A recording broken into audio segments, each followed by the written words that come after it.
இன்னைக்கு நம்ம வேலு நாச்சியார் பத்தி பார்க்கிறோம்.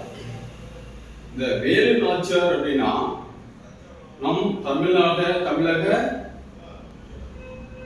வரலாற்றில் ஆங்கிலேயருக்கு எதிராக போராடிய மிக முக்கியமான போராளிகளில் ஒருவர். ஆங்கிலேயரை எதிர்த்து நம் தமிழகத்திலிருந்து முதலாக பாளையக்காரர்கள் தான் முதலாக போரிடுவாங்க. அதுல புலித்தேவர் தான் முதல் ஆங்கிலேயரை எதிர்த்த பாளையக்காரர்கள் சொல்லுவாங்க. அதே மாதிரி பெண்களில் முதலில் ஆங்கிலேயரை எதிர்த்த அரசியார் யாருன்னு கேட்டா வேலு நாச்சியார். ஆங்கிலேயரை எதிர்த்த முதல் பெண் அரசி யாருன்னு கேட்டா வேலு நாச்சியார் தான் சொல்லணும். வரலாற்றை இது ஜான்சி ராணின்னு பதிவு செஞ்சிருக்காங்க. அது தவறு, வேலு நாச்சியார் தான். இவதான் அவைகளுக்கு முன்னாடியே பிறந்தவங்க. ஒரு நூற்றாண்டுக்கு முன்னாடியே இவர் பிறந்தவர்கள். ஓகேவா? ரைட். இவருடைய பிறப்பு, அதாவது இதை நம்ம கதை வடிவில் பார்த்துருவோம். கதை வடிவில் பார்த்தா தான் உங்களுக்கு மனசுல பதியும். புரியுதா? கதை வடிவம்னா ஒரு கதையை நீங்க படிச்சிட்டீங்கன்னா அதை அப்படியே கடைசி வரலும் நம்ம மனசுல நின்று போயிடும். அதனால டேட்டா வைஸா படிக்காம கதையை நம்ம பொறுமையா கொண்டு வந்தோம்னா உங்களுக்கு புரியறதுக்கு நல்லா இருக்கும். அதனால இது ஒரு கதையா பார்த்துருவோம். அவங்க பிறந்தது எப்படின்னா 1730. இப்போது அவர் பிறப்பு 1730 ஜனவரி 3. வேலு நாச்சியார். ஓகேவா? இவர் தாய் தந்தை யாரு அப்படின்னா, தாய் தந்தை செல்லமுத்து சேதுபதி முத்தாத்தா. செல்லமுத்து சேதுபதி முத்தாத்தா. இது நல்லா ஞாபகம் வச்சுக்காங்க. இவரு எந்த நாட்டினுடைய அரசர் அப்படின்னா ராமநாதபுரத்தினுடைய அரசர், மன்னர். ஓகேவா? வேலு நாச்சியாருடைய அப்பா ராமநாதபுரத்தை ஆண்ட செல்லமுத்து சேதுபதி. அவங்க அம்மா பேர் கேட்ட முத்தாத்தா. பிறந்தது 1730 ஜனவரி 3. ஓகேவா? அதுக்கு அடுத்து இப்படி போயிடும். இவங்களுக்கு பசங்க கிடையாது, ஆண் குழந்தை இல்லை, பெண் வாரிசு தான். பெண் வாரிசு அதே ஒரே பொண்ணு தான். ஒரே பொண்ணுங்கிறதுனால பையனுக்கு ஆண் மகன் பிறந்திருந்தா இளவரசன் மன்னருக்கு பின்னாடி அந்த இவரு தான் வருவார். ஆனா ஆண் மகன் இல்லை அப்படிங்கிறதுனால இந்த பெண் இந்த அரசிக்கு, இந்த அரசு ராமநாதபுரம் அரசுக்கு இவர் தான் அரசியாக வர்றதுனால இவங்களுக்கு போர்களை கற்றுக் கொடுக்க வேண்டிய, ஆணுக்கு என்னென்ன கற்றுக் கொடுக்கணுமோ அது இவங்களுக்கு கற்றுக் கொடுக்க வேண்டிய சூழ்நிலை. அதனால் இவங்களுக்கு போர்க்கலை என்னன்னு பாருங்க. சிலம்பம் கற்றுருக்காங்க, களரி, வில் வித்தை, குதிரை இயக்கம், இது மாதிரி போர் வித்தைகள்லாம் கற்றுக் கொடுத்துருக்காங்க. நல்லா பார்த்துக்காங்க. சிலம்பு, களரி, வில் வித்தை, குதிரை இயக்கம். களரி அப்படின்னா ஒருத்தர் போய் அட்டாக் பண்ணிட்டு மறுபடியும் அந்த ஆயுதம் இவங்க கையிலே வந்துடும். அதே மாதிரி சிலம்பு, வில் வித்தை, குதிரை இயக்கம்லாம். அதே மாதிரி வாள் சண்டை. ரைட். கல்வி என்னென்ன தெரியுதுன்னா, இவருக்கு தமிழ் தெரியும். இவர் தமிழ் இருக்கிறதுனால தமிழ் தெரியும். தமிழ் இல்லாத ஆங்கிலம், பிரெஞ்சு, உருது இது சரளமா பேசுவாங்க, சரளமா எழுதுவாங்க. ரைட். கல்வி பார்த்தாச்சு, போர்களை பார்த்தாச்சு, இவங்களுடைய பொண்ணுன்னு தெரிஞ்சாச்சு. ராமநாதபுரத்தினுடைய ஒரே செல்லமாக. ரைட். அதுக்கு அடுத்து இவங்க 16 வயசுலயே திருமணம் செஞ்சுக்கிறாங்க. 16 வயசுனா 1730னா 1746. ஓகேவா? யார திருமணம் செஞ்சுக்கிறாங்க அப்படின்னா சிவகங்கை மன்னர் முத்து வடுகநாதர். யாரு யார திருமணம் செஞ்சுக்கிறாங்க? சிவகங்கை மன்னர் முத்து வடுகநாதர். இந்த பேரெல்லாம் கரெக்டா ஞாபகம் வச்சுட்டா போதும். இந்த முத்து வடுகநாதர், அதே மாதிரி செல்லமுத்து சேதுபதி, அப்புறம் என்னென்ன படிச்சிருக்காங்க, என்னென்ன கலைகள் தெரிஞ்சிருக்கு.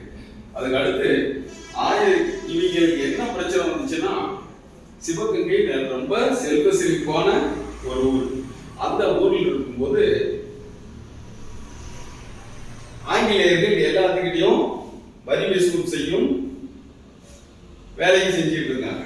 அந்த பாளையக்காரர்கள் அந்த பகுதியில ராமநாதபுரம், புதுக்கோட்டை, அதுக்கு அடுத்து புதுக்கோட்டைக்கு அடுத்து திண்டுக்கல், இந்த ஏரியாவெல்லாம் வரி வசூல் செய்யும் உரிமையை ஆற்காட்டு நவாப் பெற்றிருப்பாங்க. அந்த ஆற்காட்டு நவாப் மூலமா வரி வசூல் செஞ்சுட்டு இருப்பாங்க.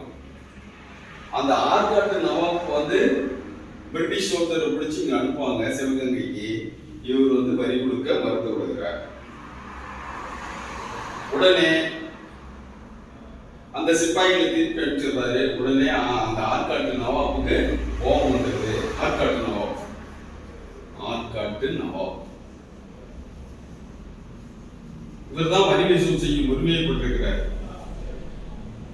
அந்த ஆங்கில சோழத்தில் வரி வசூல் செய்ய போனதே திருப்பி அனுப்பிச்சிடுறாங்க. உடனே இவருக்கு கோபம் வந்துடுது. உடனே இவர் என்ன பண்றாரு, கர்னல் பான்ஜோர், இந்த பேர் நல்லா ஞாபகம் வச்சுக்காங்க. கர்னல் பான்ஜோரை அனுப்பி அவர் நம்ம வரி வசூல் கொடுக்க மாட்டேங்கிறார், அதனால அவர்கிட்ட நம்ம வரி வசூல் செய்யணும் அப்படின்னு பார்ப்பாங்க. அவர் அந்த வேலுநாச்சியார் எல்லா கலைகளையும் கற்றப்பின்னார். இங்க சிவகங்கையில இவரை கட்டின பின்னாடியும் அவரே ஒரு மகளிர் அணி தலைவியா இருக்காங்க, மகளிர் போர்படை தளபதியா இருக்காங்க. அவர் இல்லாத டைம்ல ஒரு காலையில கோயிலுக்கு வருவாரு, சிவன் கோயிலுக்கு. அந்த காளையார் கோயில் அப்படிங்கிற இடத்துல 1772 வருவாரு. அந்த இது பார்த்து இவருடைய தளபதிகளான சின்ன மருது, பெரிய மருது அவர்கள் இல்லாத நேரத்தில் அவங்க இருந்திருந்தாங்கன்னா மருது சகோதரர்கள் அவங்க சொல்லுவாங்க. என்னது மருது சகோதரர்கள், சின்ன மருது பெரிய மருது 2 பேரும் இல்லாம வேலுநாச்சியார் இல்லாத டைம்ல அட்டாக் பண்ணி இவரை கொண்டுட்டாங்க. ஜப்பான் 1772. யாரு செத்து போறாங்கன்னா முத்து ஒடுக்குநாதர், கௌரி நாச்சியார். கௌரி நாச்சியார் அவருடைய முன்னோர் மனைவியார். அதுக்கடுத்து இவ்வாறு சாவடிச்ச முன்னாடி இந்த நியூஸ் வேலுநாச்சியாருக்கு போய் வேலுநாச்சியார் உடனே தப்பிச்சு இந்த இடத்த விட்டு போயிருன்னு சொல்றாங்க. திண்டுக்கலுக்கு போறாங்க. திண்டுக்கல்லை ஆண்ட கோபால் நாயக்கர் அப்படிங்கிறவர்கிட்ட அடைக்கலம் போறாங்க. அங்க விருப்பாட்சியில் தங்கியிருக்காங்க. இதெல்லாம் ஞாபகம் வச்சுக்காங்க. திண்டுக்கல் மன்னர் கோபால் நாயக்கர் இடம் விருப்பாட்சி. எத்தனை வருஷம் தங்கியிருக்காங்க? 8 வருஷம் தங்கியிருக்காங்க. அந்த 8 வருஷமும் சும்மாலே தன் கணவரை கொண்டவரை பழி தீர்க்க வேண்டும் அப்படிங்கிற ஒரு ஆதரவோட கிட்டத்தட்ட மகளிர் பெண்கள் படைப்பிரிவை உருவாக்கி ஒரு 5000 பேர் உருவாக்கி அவங்களுக்கு ட்ரைனிங் கொடுத்துருக்காங்க. ஓகேவா? அதுக்கு அடுத்து என்ன பண்றாங்கன்னு பார்த்தா ஐதரலி மைசூர் நாட்டை ஆளுகிறார். ஐதரலி ஆங்கிலேயருக்கு சிம்ம சொப்பனமாக விளங்குகிறார். ஆங்கிலேயர் எதிர்க்கிறதில்ல. அதனால் நாமளும் இவர்கிட்ட ஹெல்ப் கேட்டோம்னா இவர் பெரிய மாட்டார். பிரெஞ்சுக்காரர்களின் ஆதரவை இவர் பெற்றிருக்கிறார். இவர் புதிய ராணுவ தளவாடங்கள்லாம் வச்சிருக்காரு. அதனால இவர்கிட்ட உதவி கேட்கலாம்னு சொல்லி தன்னுடைய அமைச்சர் தான் தாண்டவராயர். அந்த தாண்டவராயர் மூலமாக கடிதத்தை அனுப்புகிறாங்க. உருது மொழியில கடிதத்தை எழுதி அனுப்புகிறாங்க. அந்த கடிதம் போன உடனே அந்த கடிதத்துக்கு அவர் பதில் சொல்லல. உடனே நாமளே நேராக போலான்னு சொல்லி ஒரு 2 சிப்பாய்களோட இந்த அம்மாவை போறாங்க. ஆனா இந்த அம்மா ஆணுடைய தெரித்து செல்றாங்க. ஆணுடைய தெரித்து அங்க போகும்போது போய் 3 சிப்பாய்கள் கை கழுவி நிற்பாங்க. இது மாதிரி வேலுநாச்சியார் எங்களுக்கு அனுப்பிச்சிருக்காங்க, ஆங்கிலேயருக்கு இது பண்றதுக்கு உதவி கேட்டு எங்களை அனுப்பிச்சிருக்காங்க அப்படிம்பாங்க. ஏன் அந்த அரசியல்லாம் வர மாட்டாங்களா, நீங்க திரும்பி போயிருங்க அப்படின்னு சொல்லி மிரட்டுவாரு. உடனே அந்த அரசியார் ஆணுடைய தெரிவித்து அந்த வேஷத்தை கழிச்சு முன்னாடி நிற்பாங்க. நின்ன உடனே கைப்பேலி அப்படியே சாக்காயிருவார்.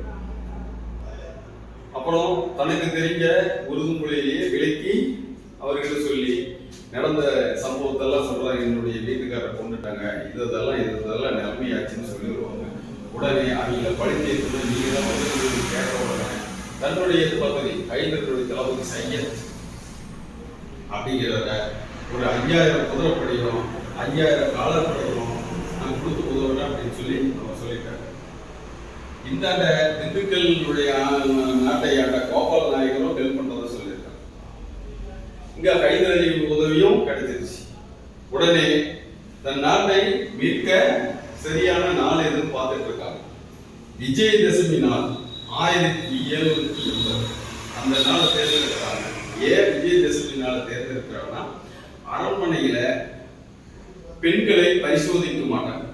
அன்னைக்கு சாமி கும்பிடுறது, பெண்கள் யார் வந்தாலும் பரிசோதிக்காமல் உள்ள விட்டுருவாங்க. அதனால் அந்த டைமை பயன்படுத்தி மகளிர் அணி தலைவி எங்களுடைய மகளிர் படை தலைவி குயிலி, அந்த குயிலி வந்து உள்ள போறாங்க. தன்னுடைய படை வீரர்களை மகளிர் அணி வந்து மாறு இடத்துல மணாரத்துல இருக்கிற இதுல போறாங்க. போகும்போது அதுக்கு முன்னாடி ஒரு சின்ன இந்த உடையாள் அப்படின்னா யாருன்னா, இந்த உடையாள் அப்படின்னா மகளிர் அணி அந்த பிரிவுகளுடைய தலைவி. இந்த பேர் மகளிர் அணி படைப்பிரிவுடைய பேர் உடையாள். உடையாள் ஏன் பேர் வச்சாங்கன்னா, இவங்க உங்க கணவரை சாவடிச்ச பின்னாடி யாரு முத்து வடுகநாதரை கர்னல் பான்சோர் சாவடிச்ச பின்னாடி இந்த திண்டுக்கலுக்கு போறான்னு பாத்தீங்களா, தன்னுடைய குழந்தை வெள்ளச்சி நாச்சியார், இவங்களுடைய புள்ள வெள்ளச்சி நாச்சியார், இதுவும் ஞாபகம் வச்சுக்காங்க. வெள்ளச்சி நாச்சியார் அவங்கள அப்படியே தன்னுடைய இதுல சேலைகளை பின்னாடி கட்டி குதிரையில் போயிட்டு இருக்கும்போது தனக்கு தாகம் எடுத்ததாகவும் ரொம்ப களைப்பா காட்டு வழியா போகும்போது தாகம் எடுத்து அந்த பொண்ணு வந்து காட்டில் இருந்ததாகவும் ஆடு மாடு மேய்ச்சிருந்ததாகவும் அந்த பொண்ணுகிட்ட தண்ணி வாங்கி குடிச்சிட்டு ஆங்கிலேயர்கள் வந்தா இந்த வழியா போறான்னு கேட்டா இன்னைக்கு சொல்லியிருக்க அப்படின்னு சொல்லி இந்த வேலுநாச்சியார் வந்து உடையாள் கிட்ட சொன்ன மாதிரியும், உடையாள் ஆனா தனக்கு தெரியும் ஆனா சொல்ல மாட்டேன் அப்படின்னு சொல்லி சொன்னதுனால இந்த அம்மாவை நான் வெட்டிடுவேன் அப்படின்னு சொல்லி மிரட்டுவாங்க. அப்படி மிரட்டும் போது நீங்க என்ன பண்ணாலும் நான் சொல்ல மாட்டேன்னு சொல்லிடுவாங்க. உடனே நீங்க வெட்டிடுவாங்க. அதனால வெற்றுடையாள் அப்படின்னு சொல்லி சிவகங்கையில இவங்க ஞாபகமா கோயில் இருக்கு, தான் அணிஞ்சிருந்த அந்த தாலி எடுத்து இவங்க இந்த சிலைக்கு போட்டிருப்பாங்க. அந்த படையின் தலைவி தான் குயிலி.